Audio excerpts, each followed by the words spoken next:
And welcome to day one of the compliance navigation series.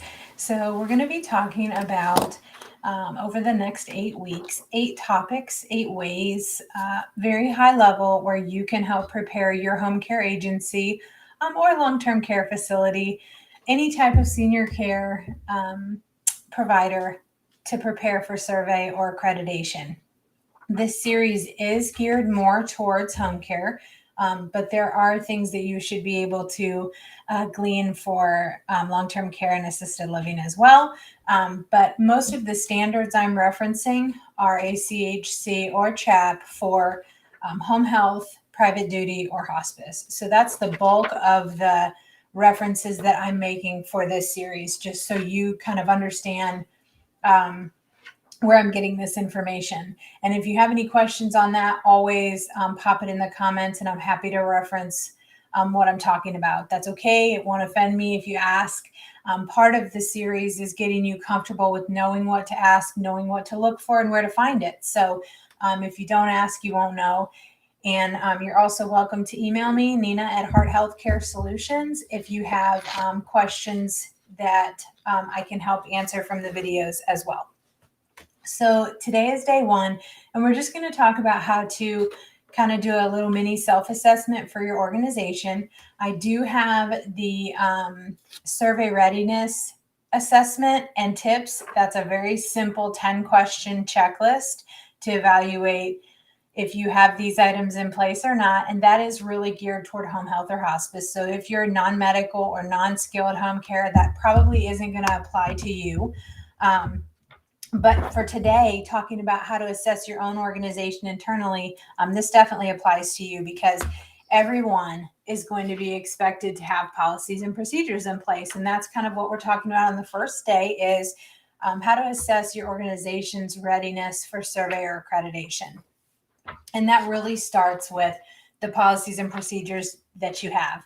Do you have the policies and procedures in place to either support your agency specific services or on a larger level to support the accrediting body's requirements? If you aren't sure what requirements the accrediting body has, you should go and download their standards.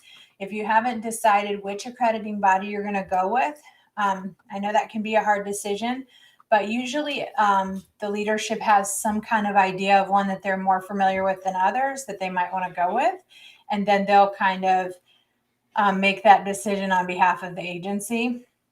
And once that decision's made, you just need to download the standards and make sure you understand clearly what the agency is being asked for or expected to have.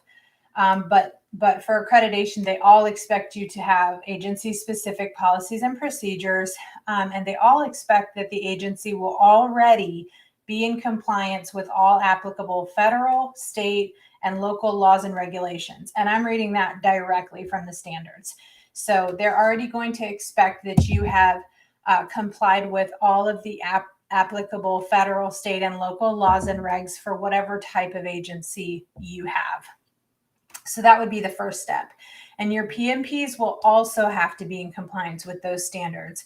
So they have to be established and implemented in regards to compliance with all of those laws at a minimum. So local and state licensure laws, professional licensure laws and certifications, the Americans with Disabilities Act, Equal Employment Opportunities Act, Fair Labor Standards, Civil Rights Acts, OSHA laws, Medicaid regulations, your own agency policies and procedures, and that's important.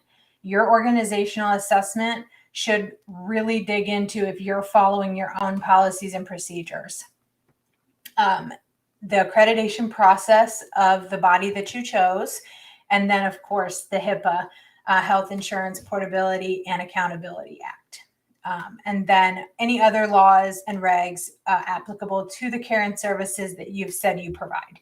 So that's a lot of things, but you need to have access to all of those federal, state, and local laws and regulations and make them available to your staff.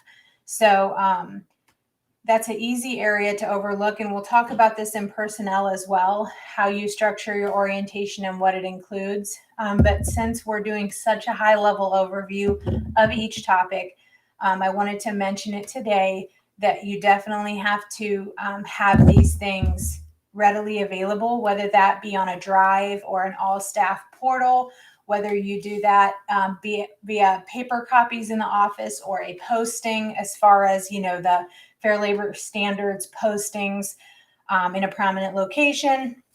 And then we'll also talk about required postings for your site specific when we talk about the site operations later in the weeks. So those are all of the initial core components of your policy procedure and your P&P essential components for your survey or accreditation. Those are one of the first things they'll look at. And we will, again, a lot of these components tie into multiple areas. So this component right here that we've covered just in the last 5 minutes ties into personnel files, site operations, items needed for survey, and policies and procedures.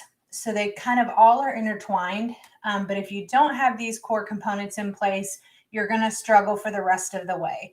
So this would be a good time to pull your policies and procedures and kind of make sure, compare them to the standards of whatever body you're being surveyed or accredited by, and make sure all those components are going to be in place.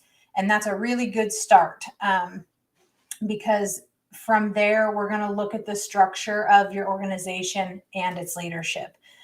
So more on that tomorrow. Pop any questions you have in the comments. Tell me what you think about your policies and procedures. Do you feel good about your agency following those? Do you feel like they're going to be substantial and include those components that you need for the standards for your accrediting body? And do you need more help or questions in that area? And that's it. Day 1 done. I'll see you guys tomorrow.